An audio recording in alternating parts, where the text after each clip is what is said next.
Perfect. Can everyone see my slides? Yes. Yep. Yes. Awesome, awesome. So thank you again for the kind introduction, Judah. And now I really don't want to be presenting myself as an expert or a successful entrepreneur because clearly I'm not near that level yet. I'm really only on my way. But I did have a 10-year career that really touches upon both the scientific aspects of nanotechnology and clean tech, as well as the business aspects. And I did have some mild successes in the past. I've authored a number of scientific journal publications, have a mentorship over 7 patents, and have previously made the Forbes 30 under 30 list. And I've actually built my first company out of university, immediately out of university, that was worth up to $60 million at the peak. But ultimately, that was a monumental failure that you shall see soon, and I'll be discussing.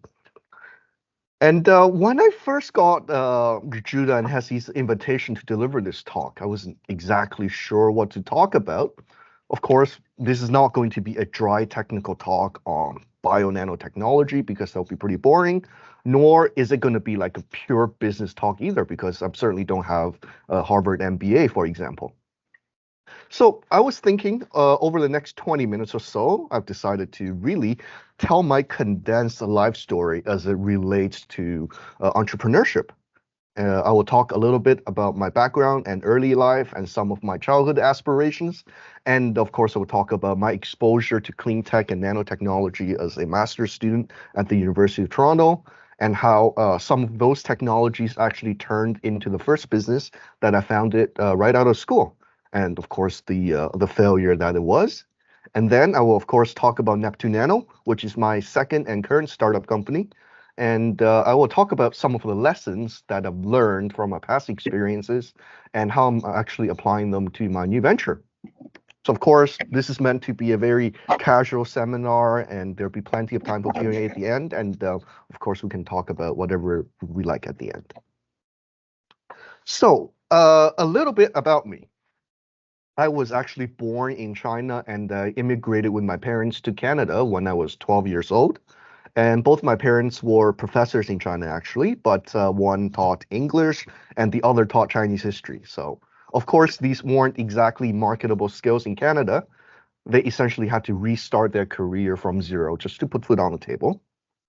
And there are probably two things that really stuck out to me in childhood, right? I'm very passionate and I really loved cars. And I'm also sort of a victim to the Asian fail mentality, if you will. And the thing that the Chinese parents always wanted their kids to do is to work hard, study hard, become a doctor, lawyer, or engineer, and have a nice career. And I was really following that path up until I attended a dinner party when I was 16 years old, and that really shifted my thinking quite a bit. And this happened in the mid 2000s. And one of my favorite cars back then was the McLaren SLR. And this, of course, was a super rare and expensive car.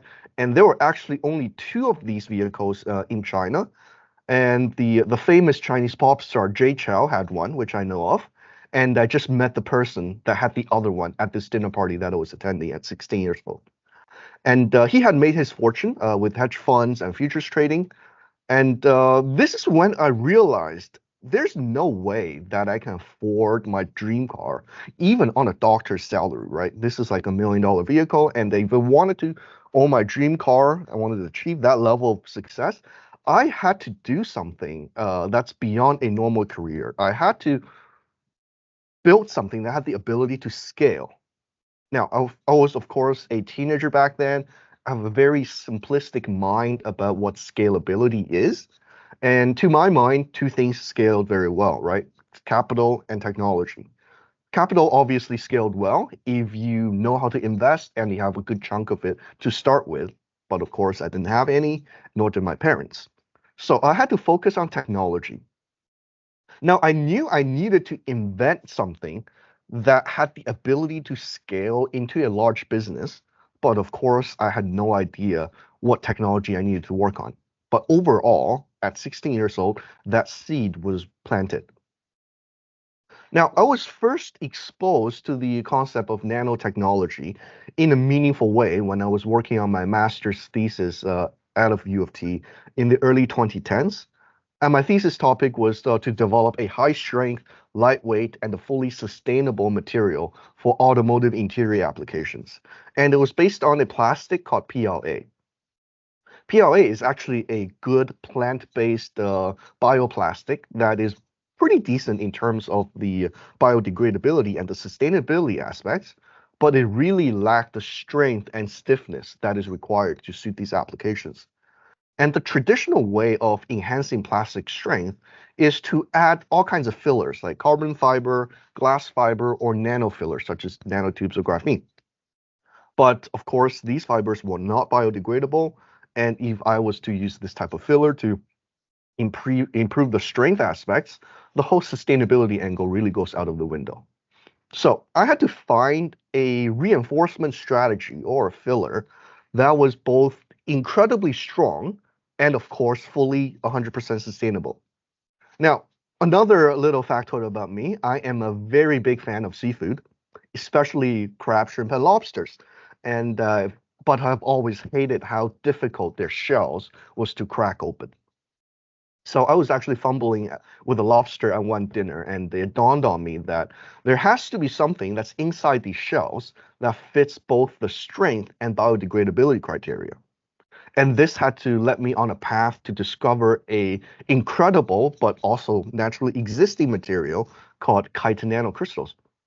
I will touch upon some of the technical aspects a little later on, but for the sake of my master's thesis, the addition of these nanocrystals into this PLA plastic, I was actually able to create a composite foam material that had the strength to weight ratio that is twice as high as what was previously achievable.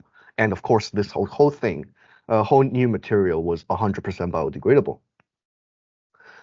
Because of this little breakthrough, I actually picked up the Auto 21's top national award that year. I got invited as a speaker to both the federal and the provincial parliament. I even had a 5-minute TV feature about me on a local TV station, had dozens of news and magazine articles written about me. And what was especially encouraging at this point was that the CEO of a major automotive supplier came up to me after one event and told me that he was really looking forward to buy my IPO shares once I commercialize the technology and take the company public. So, as a 22-year-old back then, some of these really perceived successes can really go into your head a little bit, right? And I thought to myself, yeah, I have a world-beating technology, I am on the right path, and I'm going to make this work. So, shortly after graduating my master's at U of T, I was spending all the scholarship money that I had saved up over the past few years and poured into the development of a scalable chitin nanocrystal production method. I ran out of money and I actually had to borrow $25,000 from my dad to file my first patent. At that point, again, I thought I had a fantastic technology, my first patent. It should be pretty easy to raise millions of VC money and become a superstar, right? But obviously, that's not how the real world works. And my closet full of awards was simply just really, that's a drug that inflated my ego for a lot of the wrong reasons. Now, when you peel away all the awards and spotlight, like underneath, I was really just a fresh grad with a patent that's not even granted. I had no experience in building a business. I had no network in the startup ecosystem. Basically, I was a young and stupid kid that's trying to build and raise $1 million and build my first pilot plant. And because of this lack of experience and network, a lot of investor relationships was really found through a friend of a friend, word of mouth type of deal, and it wasn't systematic at all. And that was because of this, I was really presented with a lot of seriously off-market proposals. I had met with some, so-called incubators that wanted to take 40% of your company just to help you file a patent. I had met with angel investors that only offered $20,000 but wanted a board seat. I had met some of these so-called investor syndicates that was actually only writing $5,000 checks. And there were investors that really only just wants to pay the material cost of the first few pilot experiments, but he wanted a majority share in the company exchange. I even flew to China as there were some agents that claimed that they can get us free government grant money, and all of that was complete nonsense.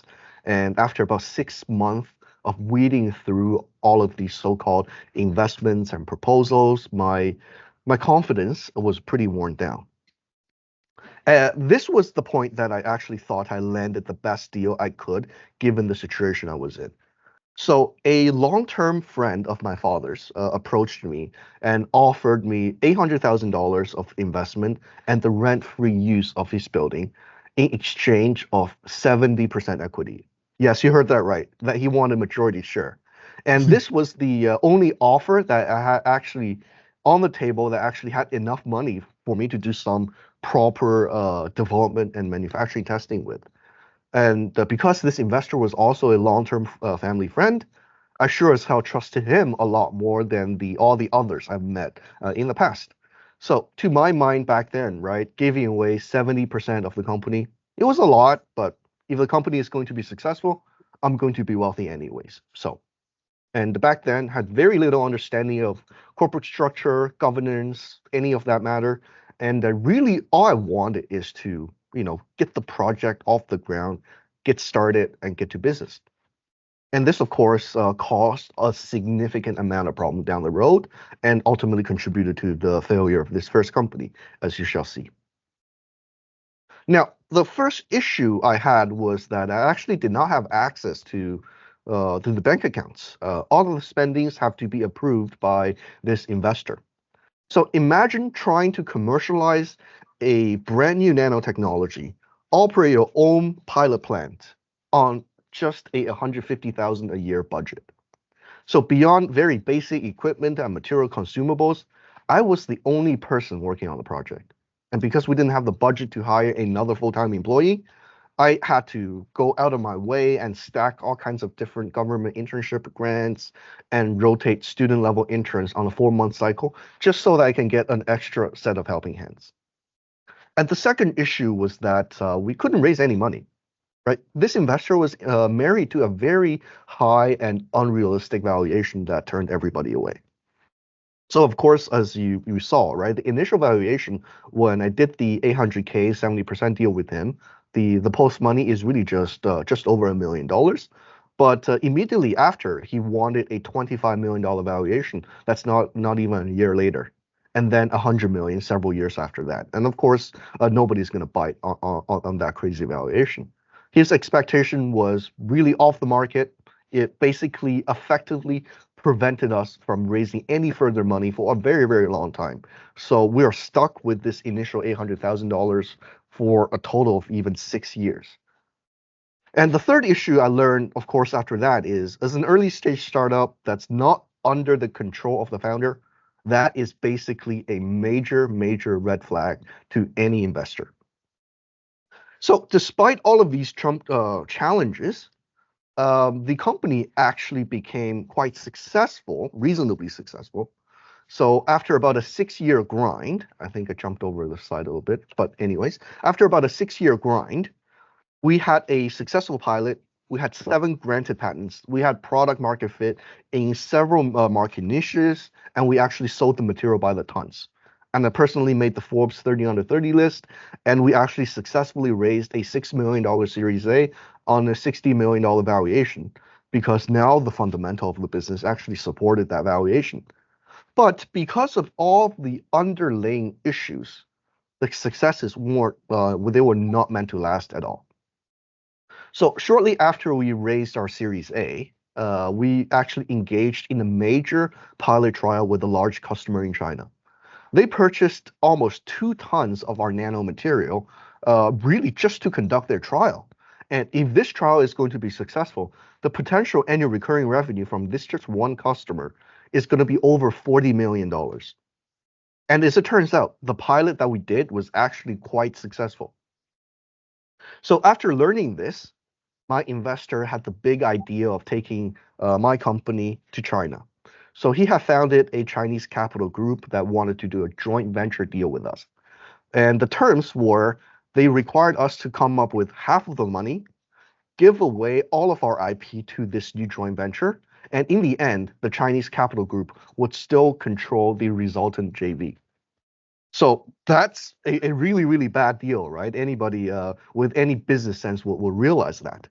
But not only did my investor apparently not see this, he insisted on pushing this deal through. And above and beyond that, he actually wanted me to personally come up with 30% of the money, which actually amounted to over $12 million just to do the deal. Well, considering, of course, that I have nowhere near this amount of wealth, as no liquidity event has ever happened for this company, he graciously offered to make a personal loan to me, collateralized by all of my equity in the company. And of course, the proceeds of the loan will be all invested into this joint venture. So it became obvious to me at that point that this was a simple scheme to take my equity. And my lawyers and I had later also speculated that this so-called JV deal was probably just some smokescreen for a under-the-table deal that I had no parts in. So you can probably guess what happened next. I, of course, refused to sign the deal, and he fired me to retaliate. After I left, he had also attempted to keep running the business after my departure. And as it turns out, running a nanotechnology company is very difficult. It's not something that you can learn overnight. And they continue to try to make the production, and they still ship to this large Chinese customer that I mentioned earlier. But the product was bad, it was off spec, and it contained huge contamination problems. And that basically ended up causing the customer to shut down their entire production line to clean up the mess. So, of course, that bridge was completely burned, and my first company basically ceased to exist after this. So it still kind of makes my blood boil almost telling a story almost 4 years ago. It was literally 6 years of my life with all that sweat, blood, and tears completely blown up in front of me. But either I can dwell on the past or simply try to move on. But, moving on, it's always easier said than done. I still remember the whole event unfolding. This was during May of 2020 at the height of COVID. I was basically a mental mess. My mind was a complete blank for about the next 4 months. But eventually got back on my feet, and I couldn't have done it without the support of my family and friends, especially my wife, which I had to thank a lot for. And I recall we would go on hiking trips with our dogs that every chance that we get to take my stresses off. And she constantly reassured me that she had made enough money to keep both of us financially secure, that, I could be a stay-at-home dad if I wanted to. And there's actually a little bit of a funny story to all of this. So I used to own a sports car. I take it to track a lot, right? I'm passionate about cars, as I mentioned, but I had to sell that car to cover the legal bills during the entire fallout and bankruptcy saga. So I was actually without a car for a while. She obviously knew how much I loved cars, and one day she actually surprised me with a Porsche in the driveway. Now, let me be clear, it's just an entry-level Porsche, and she was not from a wealthy family. She had the same immigrant background, just like me, and she had worked very hard to her mid-level career in finance. So that car was really a big chunk of her savings, and it meant a lot to us what she did. And of course, other than my wife, my parents, friends, even my dogs, they all have been extremely supportive to get me through the entire ordeal mentally. And there are also two other persons from the venture capital community that I want to thank in particular as well. And they're Tony and Alan from CCAA, China Canada Angel Alliance.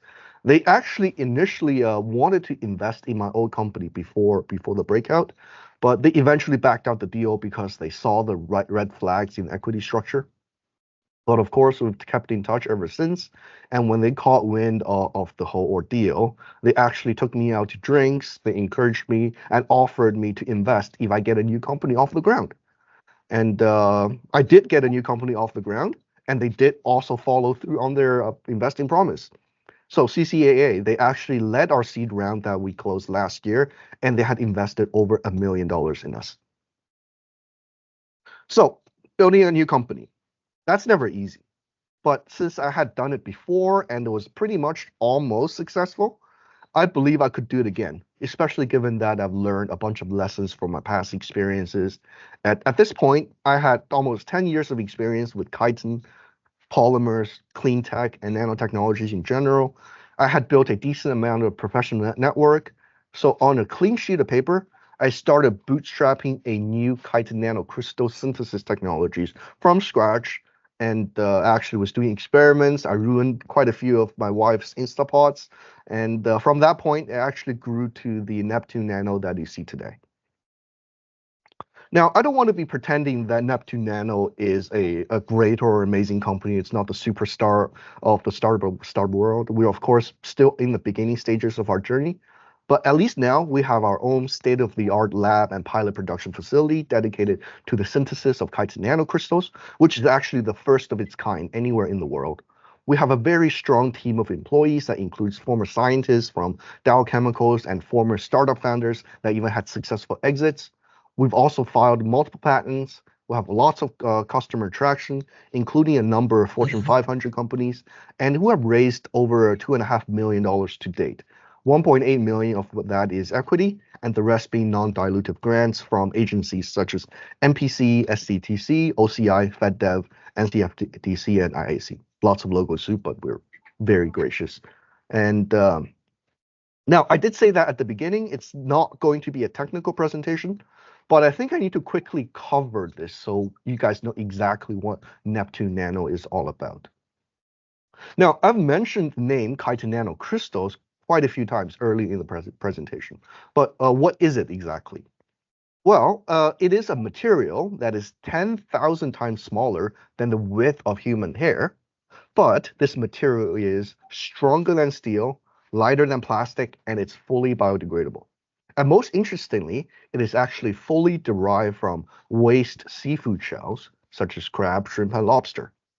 And this material, this nano additive, is used as a physical additive in a number of applications, anywhere from composite materials to plastics to paper packaging, where a small amount added, usually a lot less than 1%, we can make the product stronger, lighter, more recyclable, more biodegradable, lower cost, and it also can eliminate the need for toxic chemical additives that's still currently used in industry today. So now, when we talk about building a business, we really have to think about and working with the market trend rather than against it. And I think the timing right now is actually great if you want to start a new clean tech or green tech business. Because the industry is at the intersection of two megatrends. On the one hand, the industry, they're always seeking better performance material, right? We always want it stronger, lighter, and better. But also at the same time, the current ESG trends are getting really serious traction. You know, the word green or sustainability, they were really more or less just buzzwords 10 or 15 years ago, but now it's attracting big money and serious investments. So if you have a technology that touches upon both the performance and sustainability aspects, I think right now it's the time to build a venture. And clearly, I think our technology, chitin nanocrystal, it is very much fitting within this scope, and I'm taking my own advice here. And given the current momentum and the traction that we're able to generate, I think the market definitely agrees as well. So that was really a quick highlight of what Neptune Nano is doing right now. But what lessons did I really learn from my past experience? And how am I actually applying those to our current business right now? As the great late famous investor Charlie Munger once said, right, the best way to learn is really to learn from other people's mistakes. So, right, do take it from a failure like me, right? Take my failed past experiences and try to take a little away from that. And the first lesson that I had to learn myself was all about knowledge, network, and community. These three seemingly unrelated things, they're very much interconnected, in my opinion. And the perfect case in point was when my investor in the previous company tried to force that crappy JV deal on me. I knew it was a bad deal by gut feeling, but I was under so much pressure and stress that at the time that I didn't have full appreciation of the gravity of the situation, and I was not aware of all the pitfalls. Luckily, I had made some really good friends among fellow startup founders. I was able to talk things through with them. And the general consensus that I got was I should really just GTFO out of there, out of this mess and start clean. And that was the advice that I took. And similar things can be said regarding knowledge on governance, corporate structure, voting rights, and all of that. I was, of course, terribly underinformed on these subjects when I started my first business. But because of the network that I had built over the years, I was really able to learn from that. Now, the startup ecosystem in Canada is quite a bit more mature at this point compared to what it was decades ago. And Altitude Accelerator is obviously a really good example of one such institutions that really covers all of these aspects, right? They're providing really good information that you can trust. So please do take advantage of them and don't be like me that went in completely blind 10 years ago. Now, another lesson I thought was important to share, especially to the technical founders in the audience, was that we tend to be inventors. We tend to love our technology, the technology that we built, right?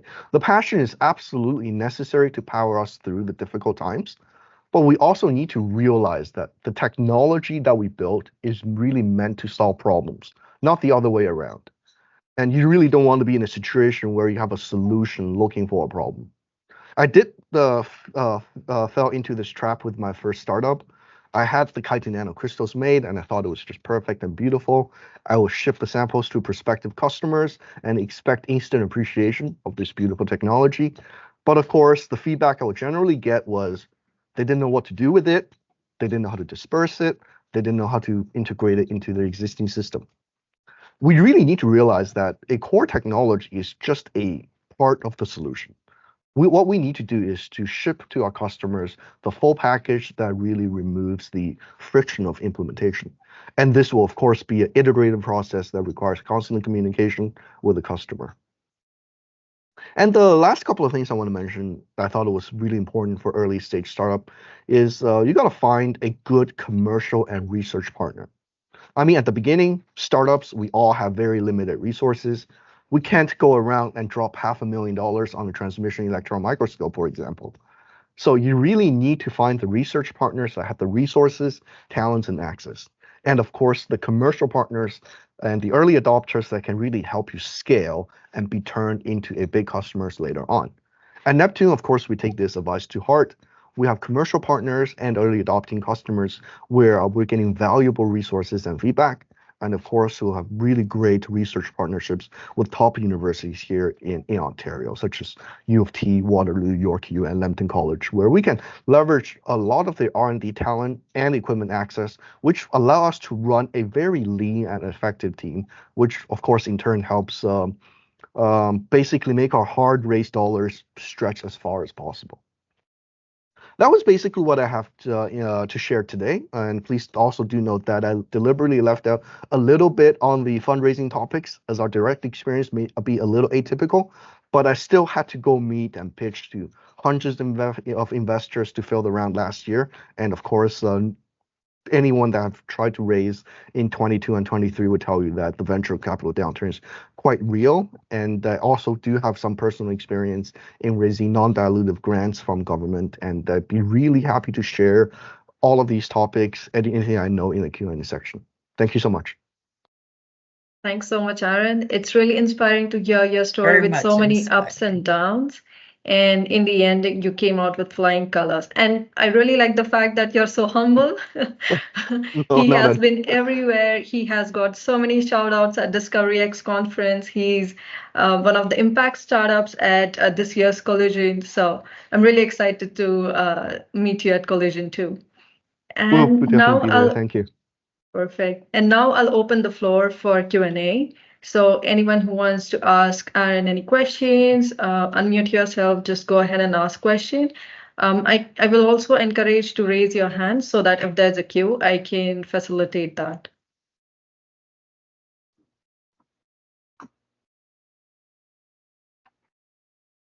I'll ask a question. Sure, Maria, go ahead.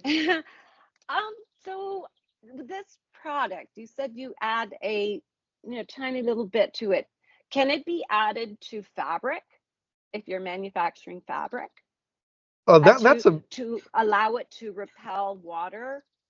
That is a very good question, right? So in theory, in principle, what we have is we created a nanomaterial, and it can go into anything. But in practice, there are nuances to them, right? The nanomaterials, they need to disperse well, and it has to be treated in such a way that's compatible with the product that you're trying to add to. And that in itself sometimes is a PhD project in itself. Okay. And we have made through some of the hurdles for a few of the applications I talked about. We're doing really well in the epoxies, coatings, and adhesive space. Okay. We're doing really well in the paper packaging space. Fabrics, like a lot of the cotton fabric, for example, they are a bio-based fiber. There is natural compatibility. We think in principle it should absolutely work, but we just didn't have the resources to allocate and discover that yet. Thank you. Thanks, Aaron.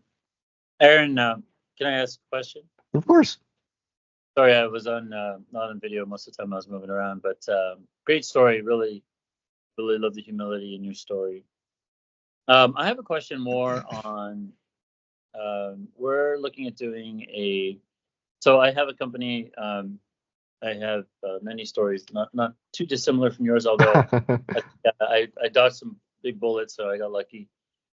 But we're looking at carving out an AI piece to our current company. We think we landed on something really, really special, and so I'm a little more mature as a CEO and founder, but I have never had to do the whole venture capital thing. But this particular piece, this particular startup that we're contemplating on the AI side, I think we will have to. We're already moving quickly. I've started a bunch of meetings, and I have a dev shop and so on and so forth. So I have a bunch of stuff already moving. My question to you is, if you could look back at all the venture people you've worked with and a range of stuff, what would be the best thing you said in terms of presentation that caught their attention? And what's the best thing that you did on the negotiation side that gave you a healthy valuation?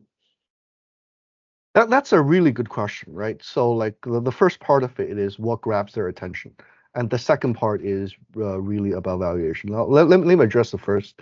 And I think in my particular case, we have a natural advantage in the sense that we have a good story. It's a shell waste and it's going into a very powerful nanomaterial, and it has a really strong circular and sustainability story, right? So at the first point, you really want to craft a really, really short story, a 30-second elevator pitch, if you will, that grabs people's attention. But once you have their attention, what underneath also really matters, right? When you peel away the story, the market matters, right? The value proposition of a product matters. The scale of the market matters, right? All of that bleeds into the valuation. And on the valuation side, my thinking was, and do correct me, there are a lot of experts in the audience, but when I was going into my second venture, I had a little bit of thinking about this, but at the early stage, right, especially at the idea stage or really at the MVP stage, it is very, very difficult to apply any of the later stage modeling, right? There's no discounted cash flow. There's none of that modeling work. You really have to think about what level of maturity your business is. How much money do you need to get to the next set of milestones? And how much are you willing to dilute, right? So I did the mental math, right, to really get from a lab scale nanomaterial to a pilot scale to achieve some product market fit, at least demonstrated in customer sites. We needed about $2 million, a year and a half to 2 years, right? So this is the amount of money you have to raise, and then work backwards. How much are we willing to dilute to make it happen, right?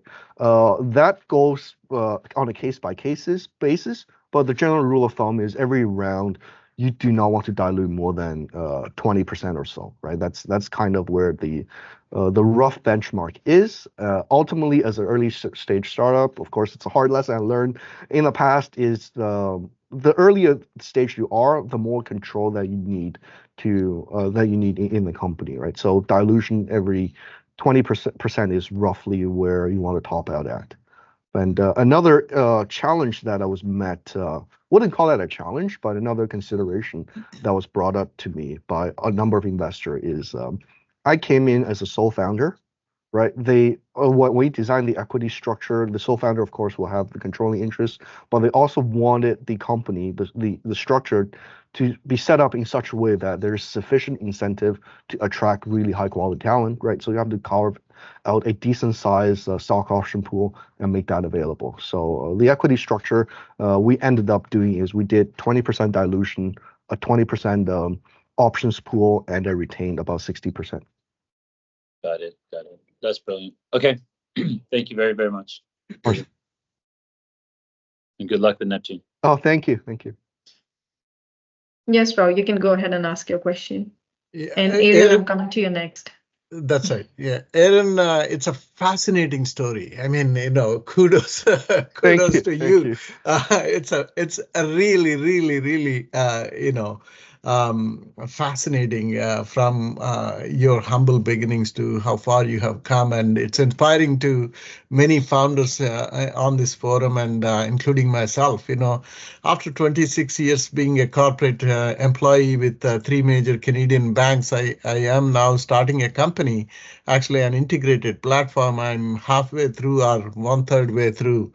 I shouldn't say halfway through, but every bit that you talked is a lesson for me, and I'm learning a lot. I have 2 questions. Actually, I wanted to develop a business model in a way that is going to be owned by employees 100%. My business is going to be a global business. Mm-hmm. And I wanted employees to be partners. Have you had any thoughts on that angle? Based on the contributions, how can I actually give out the equity stake to the employees? I'm certainly no expert on a lot of the business modeling side, but I did have some thought to this, right? So you're basically fighting 2 battles, and the incentive structure is a little different on both fronts, right? As an early stage company, right, the founder needs to have the vision and execute that vision. So that's almost like a totalitarian regime in the early stage, right? You don't want it to be subjected to democratic voting, right? And like that is just going to slow you down, right? You have to believe in your idea and execute. A lot of that resides in your control over the company. But so that is really just operating control over the company. It does not necessarily have to be tied into ownership control, right? So in a sense, I believe it's definitely possible to have significantly lower shares because you want to share the equity with the company, with your employees, but still control the majority of the voting rights. That's definitely possible. Couple of things to be careful is right on the operating side, you do retain that control, but on the board side, you want to be careful. You don't want to be ousted by your board, for example, and that's one thing. And the second thing is you really have to. I don't know how you intend to raise money in this situation, right? There is a very typical pathway that venture capital likes to work, right? They're talking about certain percentages and certain ownerships, certain dilution, they exit at some point, right? You have to make sure that your model fits well with their model and their business model. So that is really up to the communication side, how you communicate and how you're able to onboard a lot of the venture capital. So obviously I don't have a ready answer for you, but it's just some thoughts that I could share. No, but your thoughts are insightful. If I may, my goal is to bootstrap the company, right? So, and I am investing as a founder, probably because I have had 26 years of experience in the corporate world. Mm-hmm. From the money raising perspective. Probably I could go to market and raise the funds, but as you said, when you reveal your first story. Mm-hmm. How it was a massive failure, even if it was successful, right? Because of the greediness of the investor, or not giving you proper freedom to really grow the company. That's what I'm afraid in the initial stages, at least until I get some traction.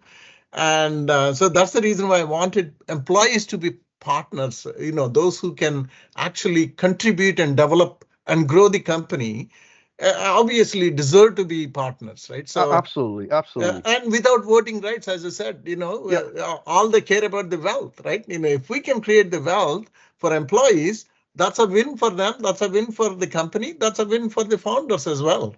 Exactly, Right? exactly. Yeah, yeah. I definitely agree, but I also have one thing that I may want to point out is you obviously are going as a visionary founder, right? You're married to the idea, you really want to contribute. And if you find good employees that's worthy of that partnership, that is a perfect case scenario. But a lot of employees do come in as this is just a job, right? They don't have the sense of ownership and value. And if you end up giving them too much equity, uh, too early on and then they leave 6 months, a year down the road, that can cause a messy situation as well. Just so that you're aware. Yeah. Oh, thank you. Thank you. I really, really appreciated everything you said, Aaron. Thank you. Thank you. Thank you. Yeah.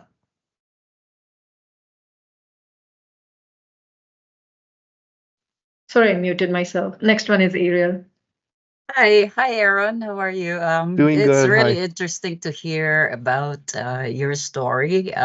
Like me, I'm also from an immigrant here. I developed a multi-purpose panel, which is called the permanent concrete forming system, and I applied for patent. So I got three questions. The first one is just direct answer. Who did the valuation of your patent? The patent was actually filed by a law firm called Dickinson Wright, but I'm not married to the law firm. I'm married to my IP lawyer that was with me in my previous company. So we had a 10-year relationship. I'd be really happy to set up an intro if you like, and yeah, that's no problem. Okay. The second one is when you have that first company and they have this took 70% of your equity of the company. So that means how did you retain the rights of your patent? I didn't. So You didn't. I have inventorship of the patents because I'm the inventor. I no longer have the right. All of the patent is an intellectual property asset of the previous company. And because the company no longer operating, they cease to exist. And as you know, a granted patent requires maintenance, ongoing maintenance fees to be paid to the government. And of course, all of that, because the maintenance were not paid, they all expired. So with That's Neptune, I didn't come out with any of the equity. Nothing was retained. I had to start from scratch. Okay, that's good. Yeah. And the last one is about the nanotechnology. Does it has the potential to be added to concrete? Because my product. I'd love to talk to you about that Yeah. when you said concrete. Absolutely, there is potential. I'd love to connect. Especially Yes. our nanomaterial is in a water-based slurry, and of course, concrete mixing it happens in a wet state. That basically solves the dispersion problem right away. Then we'll have to look at potentially the compatibility, and yeah, I think there's definitely something that's worth exploring. My panel right now is also I have a grant collaboration research with Georgian College Research and Innovation right now. They're doing the simulation project of the panel, how it will, react to the real world, which I'm so glad they helped me. This is my second project. It will add credibility to the panel. And also my panel, that's why I'm so interested about the nanotechnology, if it could be, mixed with cement and whether it has the potential of the our value. Because I went to a company in Ennisville, which is called Forever. They have the recycled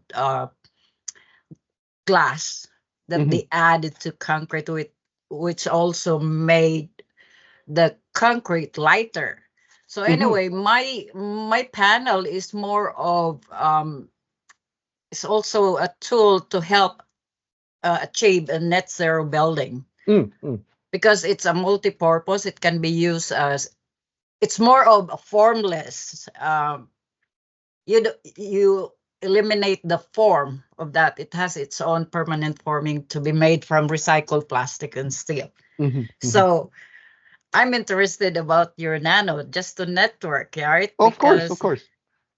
It's very interesting. And I believe Regina has my contact. They have Aria's contact, right? Yeah. Can we get a intro meeting set up? That'd be great. Sure. And Thank you so yeah, much. it's very interesting. Especially, I love seafood. I'm from the Philippines. That's why I know we got lots. So it's awesome. Oh my God, you have a very nice story. Thank you. It's nice to meet you, and hopefully everything will. Thank you. Perfect. So thank you so much, everyone, for joining this session. I don't see any hands raised, but feel free to reach out to me and I will connect you to Aaron, as well as if you have any other questions related to Altitude, I'll be happy to answer them. And our next one would be on June 25th. So please stay tuned for invitation of that. Thank you so much, Aaron. A big thank you for taking your time out and doing this for the aspiring founders, the current founders, and for us. Thank you so much. Thank you so much for the invitation.